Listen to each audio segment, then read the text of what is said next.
You know, you got your sacrament, you got everything right up in there. They gave you that choir, everybody was clapping and dancing. Wow! I'm telling you, I don't go any place like that. There's no place like that really, you can really feel the energy. You can really feel the happiness. You can feel the spirit. So today is Tuesday, July 8th, 2025. Who are we speaking with? Freddie Turner. Thank you so much. DJ, producer, designer, Freddie Turner.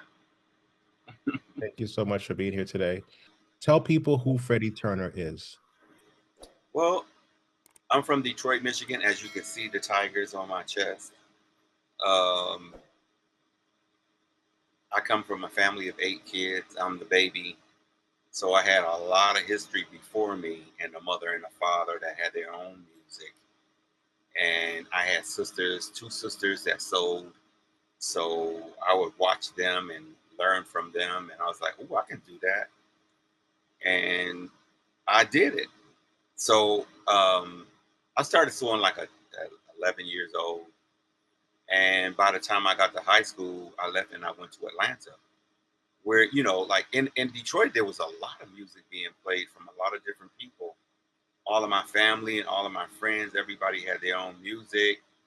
You had a lot of radio stations. And in fact, Donnie Simpson, I don't know if you've ever heard of Donnie Simpson. I think he moved to DC, but he was the radio jock in Detroit.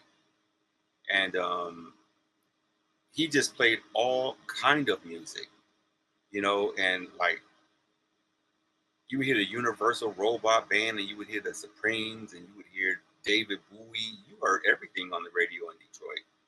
And then there were rock radio stations that you got to hear. And then my father, he listened to jazz, and he had his radio station that you could not turn when you got in his car. You better not touch his radio, or you was in bad trouble. So anyway, I went to a school in Atlanta for fashion, and I stayed there for like a year. Then I came here to New York, and even when I was in Atlanta, I had friends that were from the East Coast, you know, from New Jersey and from White Plains and, you know, New York, Brooklyn, and they had their own music. Like I heard, you got what I want at a party that my friend, his parents were moving from Atlanta, and they had left the apartment, and it was empty, so he threw a party there. And I can remember that record. You got what I want. Dun, dun, dun, dun, dun, dun, dun. And anyway, it wasn't a good night for me because you young and you do dumb shit. And I had gotten high with them, and I had like a strep throat and ended up at the hospital.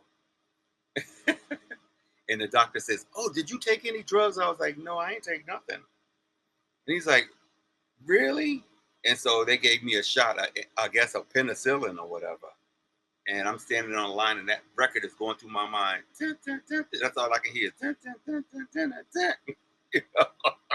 And dun, dun, dun, I was on the floor, you know, at the hospital. They had to come and pick me up. I can remember like water going down my leg and all that. And I was like, "Ooh, you better not ever do that again." So, but I had a great time in Atlanta. I mean, the parties was on.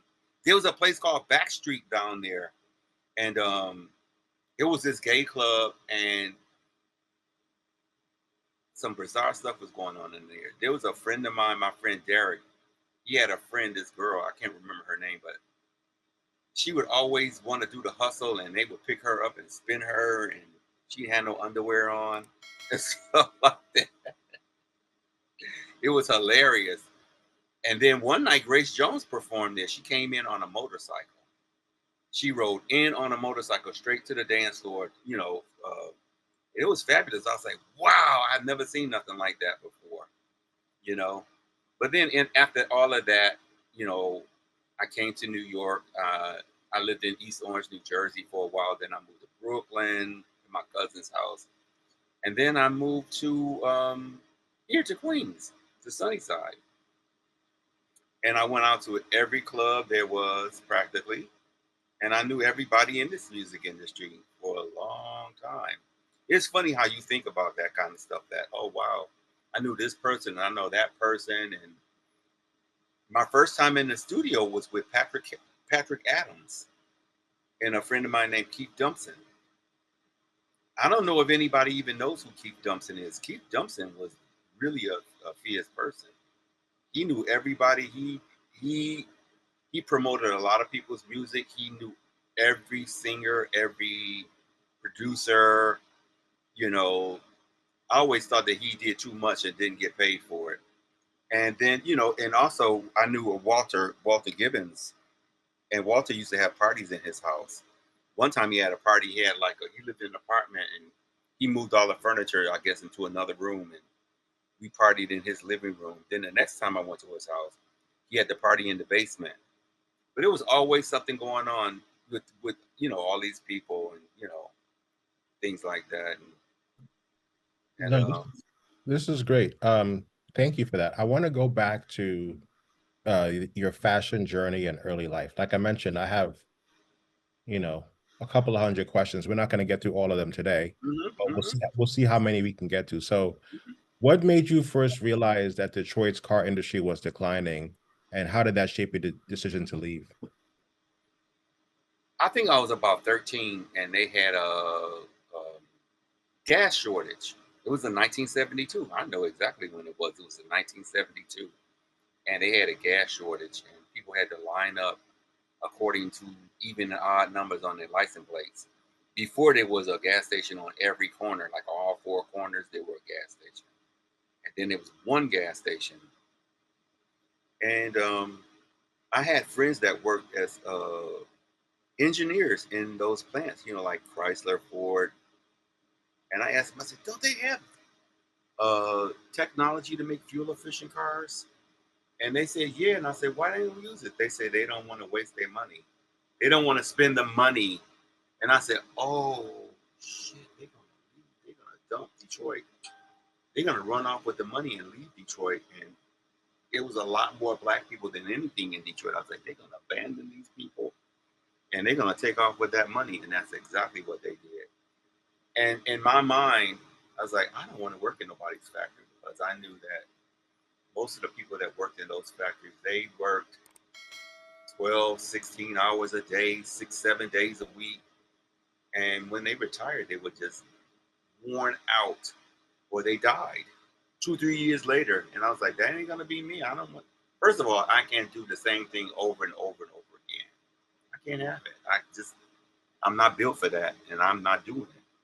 So I decided I always wanted to be a designer, but I knew I couldn't do it in Detroit because there was no, I'm sure there was customers, but it wasn't like being in New York where you can get everything you need. So I went to school in Atlanta, and that was a disaster because I was dyslexic and didn't know it. And when I went to Atlanta, they had a lot of history courses about history and fashion, and I couldn't keep up with that. And plus, I lived 2 hours away from school, so I had nobody to help me, or a study partner or anything like that.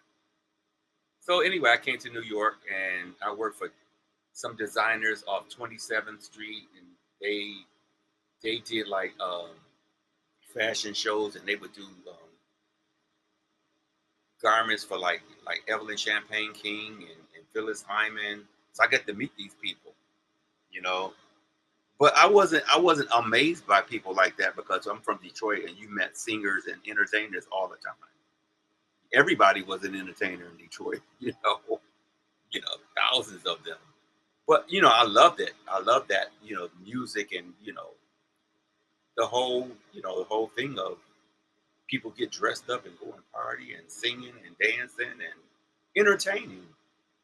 So when I got to New York, I worked for those. There were three girls and a guy, and that guy took a liking to me, and he just hooked me up. I met like Sharon Red and all these people in his house, just all kind of people.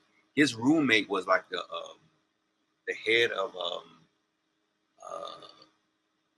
HPD or something like that, housing development or whatever, Bob, and he traveled all over the world. He had all these antiques and all these artifacts from Africa and stuff like that. And I met a lot of people with them. But anyway, long story short, I got my first job was for Pierre Cardin for stoutware, and I hated that job because it was here in Queens. It was not that far from my apartment, from my house, and every day I would go on the train because it was so boring in there. I was the only sample maker, and everybody else was a factory worker, and they did sloppy work. I couldn't stand it. I was like, I cannot. Why the hell did they let this stuff out of you looking like that? So anyway, I got fired from that job, and I got a job in the city where I wanted to be, and I worked for this lady named Janet Lee. She did dresses, chiffon dresses. It's weird though, because I was thinking about that the other day. Every time I was working for somebody and it was a small crew or whatever, they would always make me the boss. You watch over them, you tell them what to do, show them, blah, blah, blah, blah, blah. And I was like, okay, that means I ain't got to do no work today, huh? So, yeah. And then, I got to work, for bigger designers, like Badgley and Mitchka, Isabel Toledo, Isaac Mizrahi, Donna Karen, so many of some of them I can't even remember their names. There's so many of them, and sometimes you could be at a job for 3 months. Sometimes you could be there for 3 years or 6 years or whatever, because it's like that. That's why they had to pay you every week. It wasn't like like a lot of other people, they get paid every 2 weeks. Not in the fashion industry. You get paid every week. At the end of that week, they better have those coins. So yeah, because they could go out of business and disappear, and you would be without a paycheck, but yeah, I loved it though. I loved it. All the different places, all the different fabrics, all the different garments, different shapes, all of that stuff like that. I remember I went on a job working for not Mark, what's his name? When he first started out, what is that man's name? He has a line of purses and all that stuff like that now. He sells a lot of that. Michael Kors. Yeah, Michael Kors. And yeah, I remember working there one day. They didn't have their stuff together at all. They didn't have lighting. They didn't have enough electricity. They were using the back room of somebody else's. Anyway. Talk to me. Oh, sorry. Keep going. Sorry. I'm finished. Talk to me about your time at the Art Institute of Atlanta. How did your passion for sewing clash with the academic structure? I could stay up all night sewing. In fact, the other day I just saw something online about back before people had lighting in their houses or their, living situations. People would go to sleep at 9 o'clock and wake up at 12 o'clock and work all night long and then go back to sleep and wake up when the sun came up. I feel exactly like that. At 12 o'clock, I always come alive. I've always been like that. So I didn't want to know the history of fashion. I just wanted to make the garment. I didn't care nothing about you learn as you go where that came from. I wasn't interested when I started. I was like, whatever, I'm making this and I'm making that. And I like the way this looks. I don't want the technique, because there are thousands of techniques. You can do one thing and there's 1,000 techniques for that one thing, that application, I should say. So I was more interested in that than the history of it. But as like for instance, I was horrible at math. But when you sew, you learn fractions and all that stuff like that.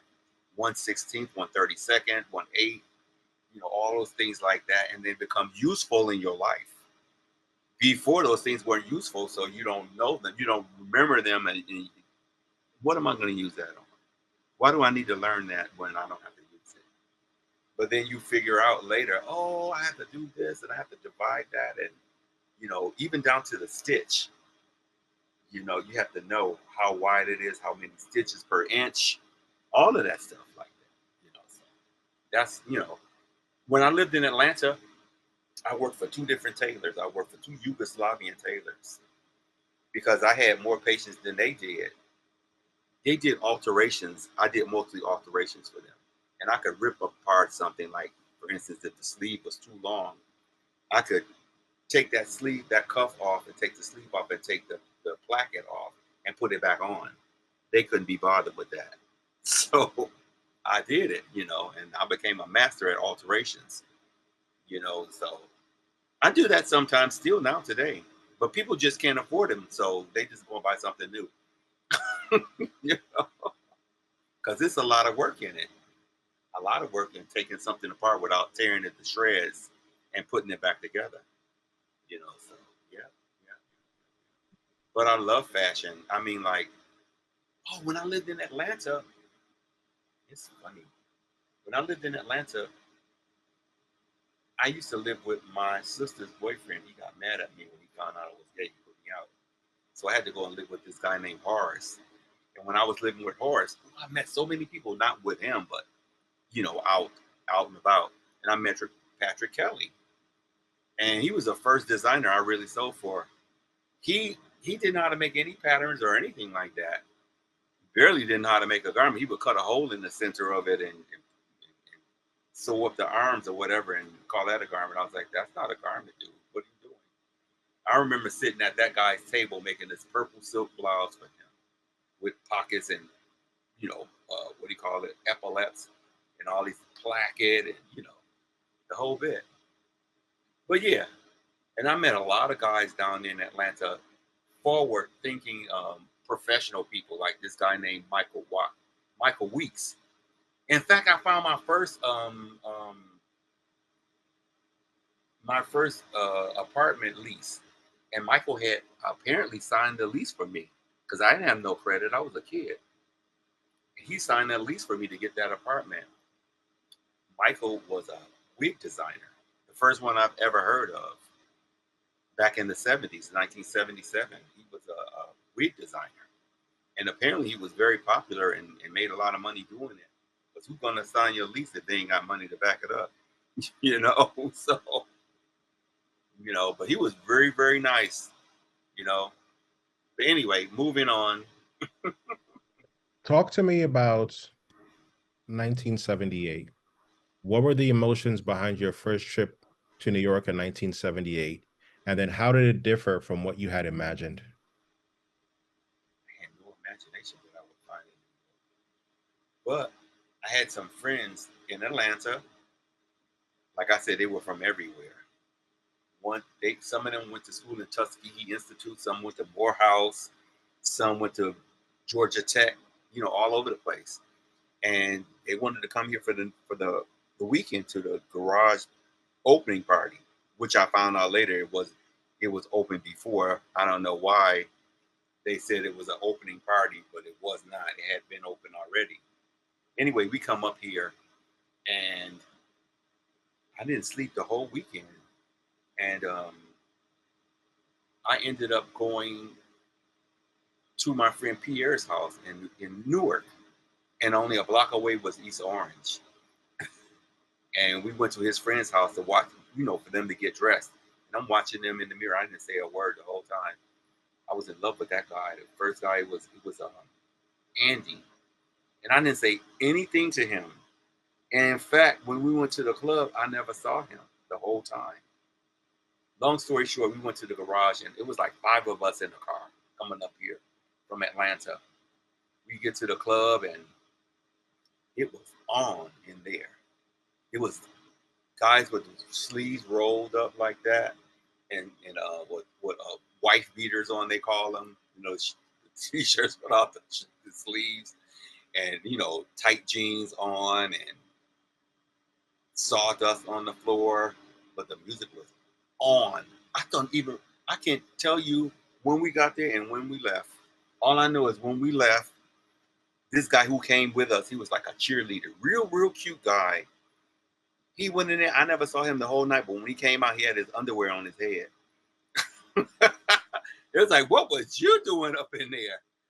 What was you doing woo, and he was cute, but he wasn't having any of us. So like whatever. You know, I don't even know whatever happened to that guy, but I know the music was on and I was hooked. And I was like, ooh, if I ever come back to New York, that's where I'm going. So when I came here, and I think it was like October or November, first thing I did was go to the garage.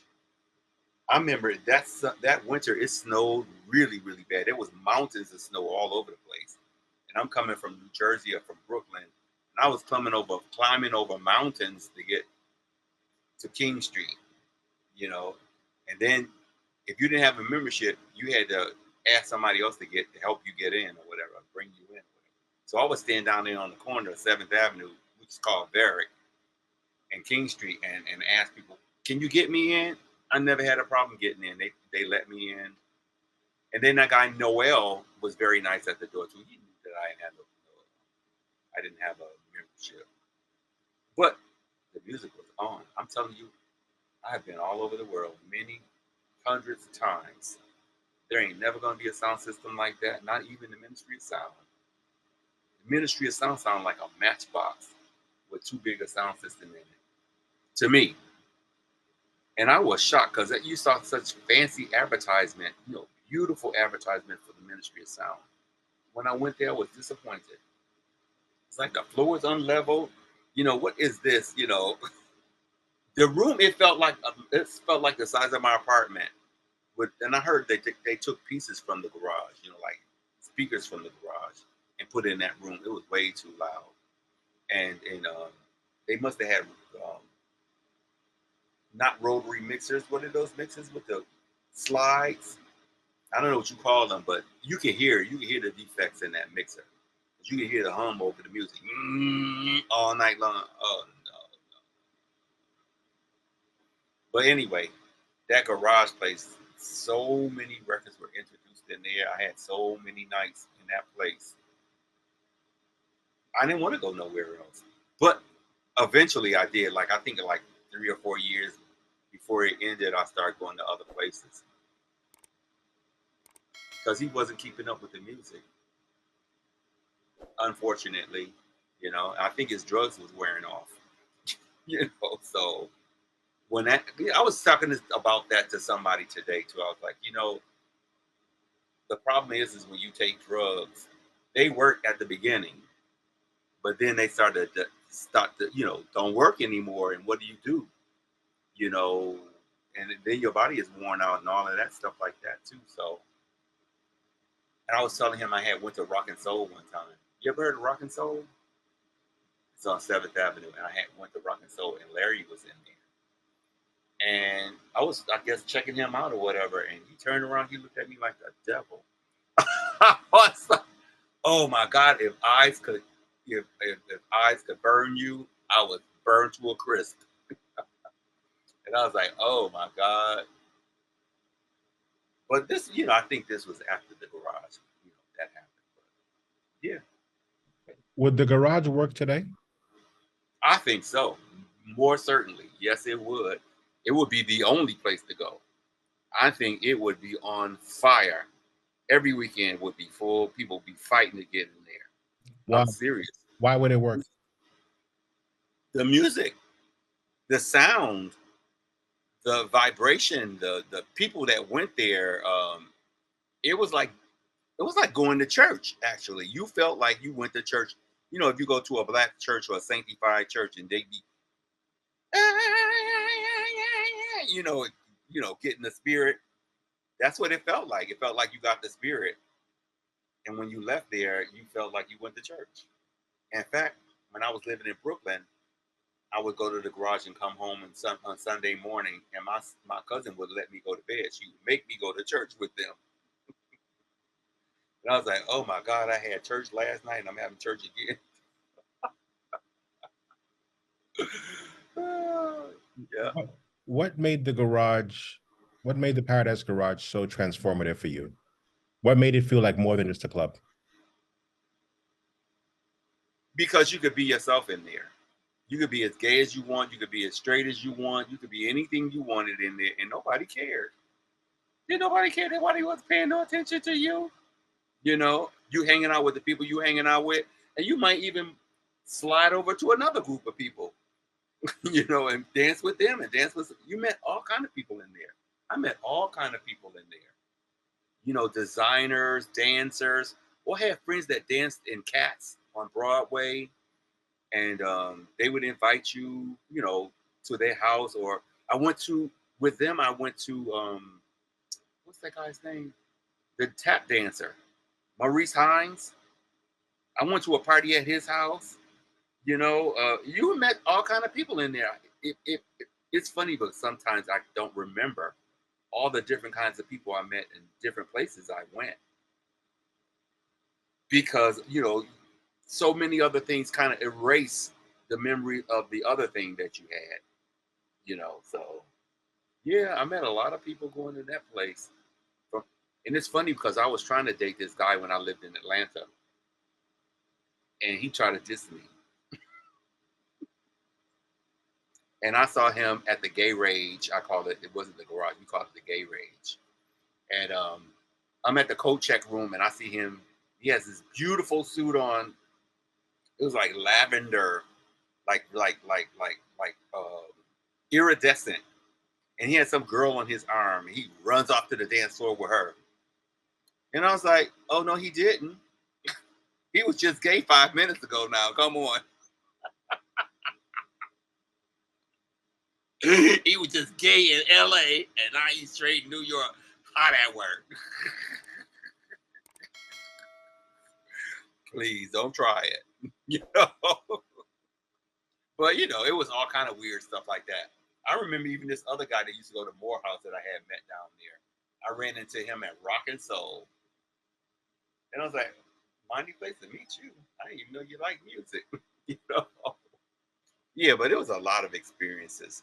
Rock and Soul was the store for me, though. I went to Vinyl Mania after the garage to find the records that they played in there, but then after that, because I worked in the fashion industry and that was on 7th Avenue, I would go to Rock and Soul lunchtime and after work. It got so good that I was opening up boxes in Rock and Soul. You know, when the rock records came in, because Shirley wasn't not having it. She was like, "You want those records need to get out of here."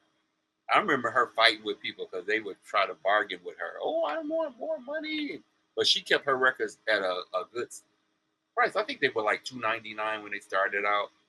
Then they went up to like $3.49 or something like that. Then they, you know, go higher and higher. But she always kept the prices reasonable, so you could buy as many records as you could. And she had the stuff. She had stuff from everywhere. I remember one time I went there and she said, "Oh, Freddie, you have to hear this album. This girl can sing her ass off." This is a Jewish lady. And I said, "Who was that?" It was Whitney Houston. First time I ever heard her ever was that first album she put out. And she could sing. I was like, oh my God, she was right, 100% right.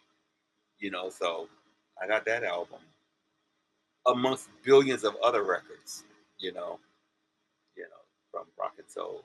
She had a lot of the Chicago stuff that nobody else had either, you know, like Eleanor, um, Working to the Bone. She had Used to Hold Me before everybody else. Ralphie Rosario. She had all the records up in there. You could go there. I'm telling you, you could get your fix 2 times a day and once on a Saturday. And I did, and I played all the records. People, I'm telling you, people thought I worked there. Years later, I met people. They say, "Oh, I thought you worked at Rock and Soul." I was like, "No, no, I didn't work there, but I was playing the records because I wanted to hear them, and I would put them on, and everybody would buy the records when I played them. They thought I was the salesman or something, you know." And then I got to meet a whole lot of record labels and stuff like that. I guess because they saw that I was, you know, really pushing their records, or I had good taste, and people would buy records from me because they, you know, they knew, you know, everybody makes mistakes. I've had some bad records, but but basically, the level of taste, you know, was pretty much high for them, you know, and for myself, I'm real picky, you know. But I like all kind of genders of records. Today I heard a record from Defected. I don't think I could play that in a soulful club, but I'm sure I can play that somewhere. You know, there is an audience for that music, for that sound. You know, like here, they play a lot of Afro. Even today, they still playing a lot of Afro. And it's funny because like there's certain records that they played in the garage you never hear here, never. And I was like, you know what it is? It was a Saturday night record. This is a whole different crowd on Saturday night than on Friday night in the garage, and the whole vibration was different too. You know, and explain that. Break that down. What's a Friday night record versus a Saturday night record? Break that down for people. a Friday night record was more like a alias, you know, like follow me, that kind of thing, like that. You know, more straight. It was more straight vibration. Uh, and I think a little less fast. They weren't that fast. You know, lower beat per minute.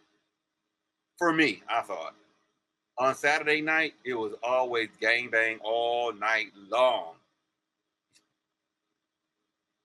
You had to take something to be in the garage on a Saturday night because otherwise you couldn't survive it.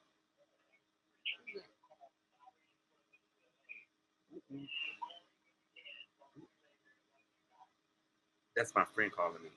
One of my oldest friends. When I first moved here, he was my first roommate. 47 years. Mm-hmm. So yeah,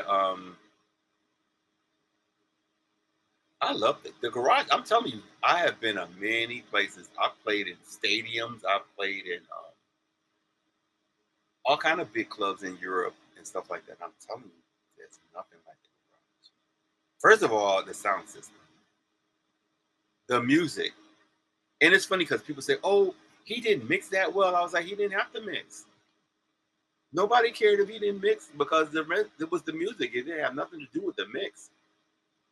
And it's funny because he would put a record on for this side of the floor, and they would go crazy. Then he would target another record to the other side of the floor and see them go up. Is there a night from the garage that stands out to you? It was like, ooh, I'll never forget that night. Too many of them. Oh, one night, Patti LaBelle shows up, and she has a gold lame dress on, with some big flower or something like here, and she had a big stomach, and I was like, "Ooh, no, she ain't in here." And you don't forget, it's like, "Ooh," because you know, gay people gonna read you to the floor all the time. They're gonna tell you, "Girl, that ain't the dress for you, and that's not the place to wear it." She had this gold lame dress on, and she had this big stomach. I don't know whether she was pregnant or not, but it looked like it. That's one night, and there were so many memorable nights, like when Shaka Khan came, or when oh, there was so many. Gwen Guthrie, ooh, goodness, Gwen Guthrie turned the place out. Lolita turned the place out. Um, of course, Grace Jones always turned the place out. Um, there were so many, so many. Everybody performed there. I remember when Madonna came, because you know she's from Detroit and I'm from Detroit, so I had to meet her. I'm like, they were throwing her shade all night. I mean, like, when she gonna get up? When she gonna finish? Is she finished yet? They did. It wasn't even a crowd around the stage. They were like back in the back, like. And I was like, "Ooh, how shady these kids." But her record was doing very well for her, and I got to meet her when she went off stage, and she had like some bodyguard, and the bodyguard was being, you know, kind of shady, and Madonna told her, "Oh, leave him alone, leave him alone." And I got to chit chat with her. I liked her record. I liked that. I bought that album. I loved her music. It was different. You know, it wasn't something that you're gonna hear all the time. Just like that record, um,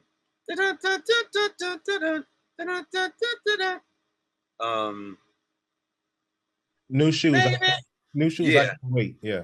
Yeah. When they played that record in there, I mean, all these records, even when they say, what's it, Bicentral or Central or something like that, there was so many different kinds of records that he played. That's why I liked about that place. If the record was dope, he didn't care what genre it came from.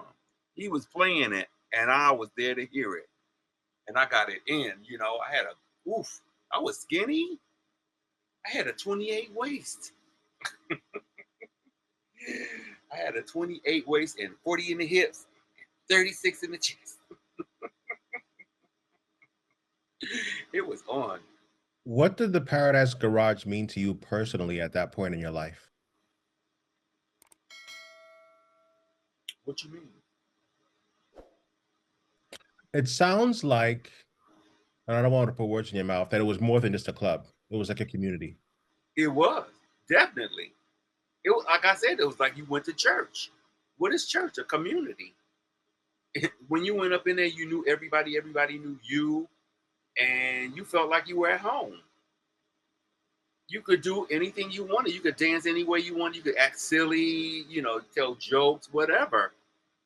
It was home. Having conversations with people, wear your new outfits. Because like on a Saturday morning, we would go shopping for just my friend that called me here. We would go out on a Saturday morning and buy some fabric and zip up something and have an outfit for Saturday night, until it was like, okay, that's too much. You sweating it out on a Saturday night, then you can't wear it, but yeah, it was like going to church. You got your sacrament, you got everything right up in there. They gave you that choir, everybody was clapping and dancing. Wow! I'm telling you, I don't go any place like that. There's no place like that really, you can really feel the energy. You can really feel the happiness. You can feel the spirit. I ain't been no place like that. And now the people standing around with their phone, their camera, and they looking at the DJ. I hate that. One time I played in Switzerland, and they did that to me. They had me like in a cage. It looked like a bird cage. And the people were just standing around the cage staring at me. I was so nervous I couldn't put the needle on the record. I was like, this is weird. I don't like this. It was like, it made me so nervous that my hands were trembling. It's like, why are they looking at me like that? Go and dance somewhere. Stop looking at me. I don't like that. But they doing that even worse now. Everywhere you go, they got their camera out. It's like, how do you enjoy the moment if you're taking pictures, if you're filming it? You're not really enjoying it because there's no way you can do both at the same time. You're not in the moment. So anyway. How did your experience at the Garage differ from other clubs in New York City at that time? What did I experience? No, how did your experience at the Garage differ from other clubs in New York City at that time? They were way friendlier. They were way friendly. There was a bar on 74th Street called the Nickel Bar, and you could go there. It was all black, mostly black and gay, and they were not friendly to me. You were an outsider. They played different music. They played more R&B up in there, but dance R&B. But you were an outsider. They weren't friendly to you. You couldn't really make friends in it. I don't have any friends from that place. So I didn't go there much. And I went there on a Sunday, after we left the Garage, we came home, took a bath, took a nap, went to sleep, got up, went to Central Park, walked out of Central Park up 72nd Street to the Nickel Bar, stayed there till 10 o'clock and went home. But I was with my friends. I would never go there by myself. Never, But, and then the better days was closer to, being friendly and open, and the music was on and popping, And that's the funny thing about Bruce Forrest. For years, nobody even discussed he ever lived. And I was the only person talking about him because he was a good DJ. He really was. He took you up, and then he brought you back down, and he would play like reggae and R&B and stuff like that, and he would build you right back up. And I met David Cole there. And David Cole would be playing. the keyboards of playing samples over the music. And I was like, every time I'm dancing with him, he would disappear. And I was like, where the hell did this boy go? And I look up one night, he's in the DJ booth. And they, you know, using a sampler. It was dope. It was really dope. I really enjoyed it. That's the second place that I enjoyed the most was the Better Days. Only thing was the floor was horrible. Your feet hurt you when you left that place.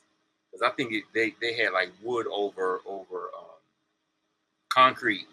There was nothing in between it. So when you dance, oh, your feet hurt so bad. Oh my God. But it was on. It was good. And then came after that the Sound Factory Bar. You know? Yeah.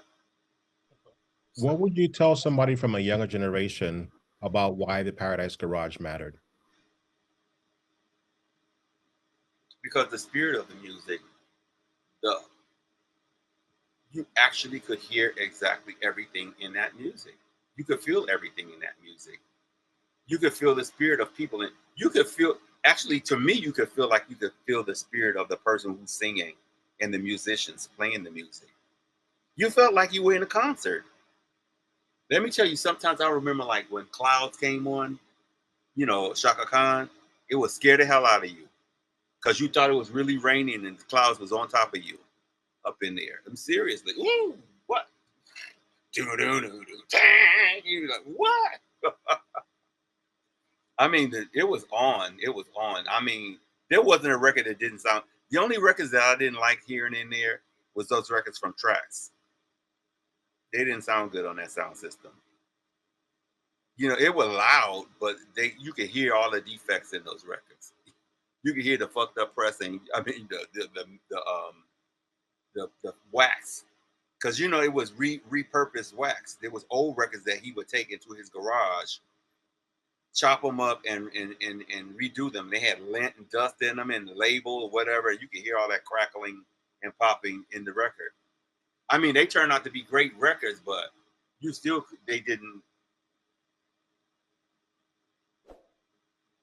you know, they didn't have nothing on the records that were recorded the right way, you know. I feel you. Mm-hmm. Let's go back to Detroit. So how did your upbringing in Detroit, surrounded by artists and performers, influence your creative direction?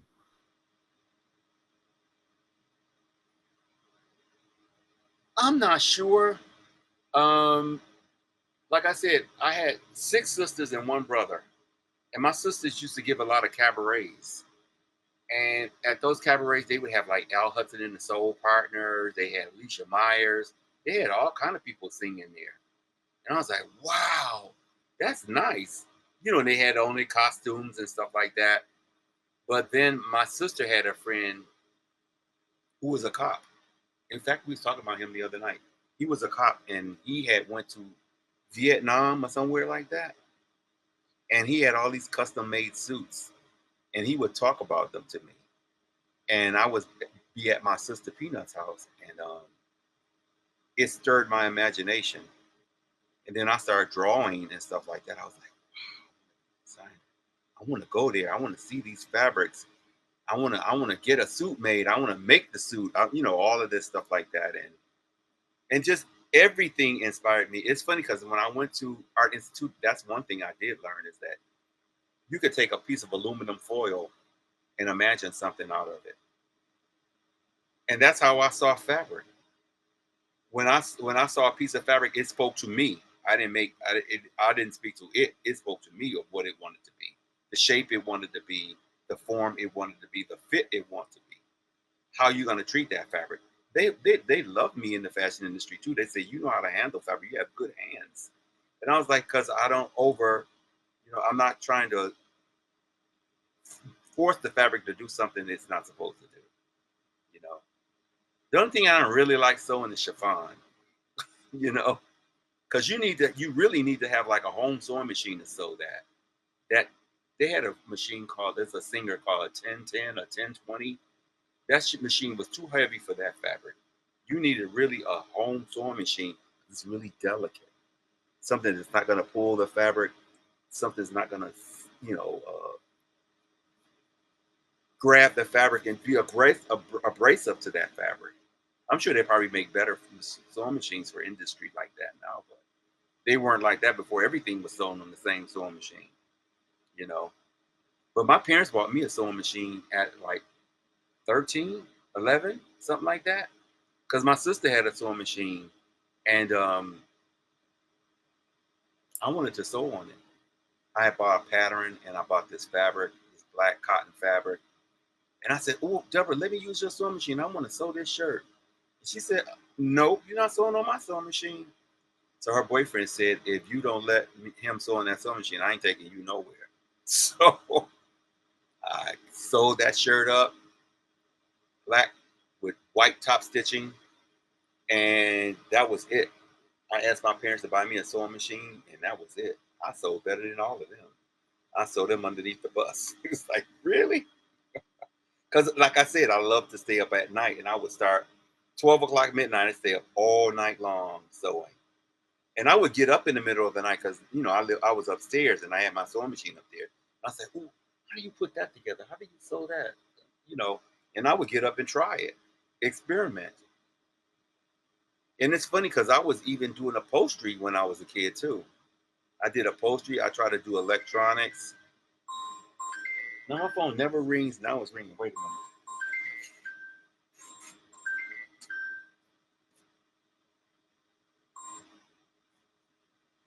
Sorry. Yeah, I would stay up all night long. And when I left school, I would go to the fabric store because there was one not that far from my school in high school. I made all of my friends stuff, like for Easter and stuff like that. I had customers. I made a lot of money. My parents didn't have to give me an allowance because I was making my own money. You know, I bought my own turntable. I mean, I bought my own needle because another thing too, like I said, in the music and stuff like that, I had a really good sound system. My father bought me the best. I had acoustic research speakers. I had a JVC with EQ on it in the 70s. Who got EQ on its stereo? I got a Philips turntable with the platter and the tone arm moving separately, and it had like a little button that was electronic. And it was turned green when you touched it. And I bought a Audio Technica moving coil cartridge, high fidelity. I was, I spent like $125 on that cartridge as a kid because I could hear. It's like that don't sound good to me. No, no, no, no, no, no. So I think that's probably why I like the garage so much because you really could hear. It was really high fidelity. They said he would change the needle every week, and he would add something else new to the sound system, new speakers or re EQ stuff every week in that place. That's why it was on point all the time. And he had Thorn turntables and all these different crossovers and blah blah blah. I never went up to that booth, but I had friends that went up there, like David Lazada was up in there, and Francois was there, and I could see them from the dance floor.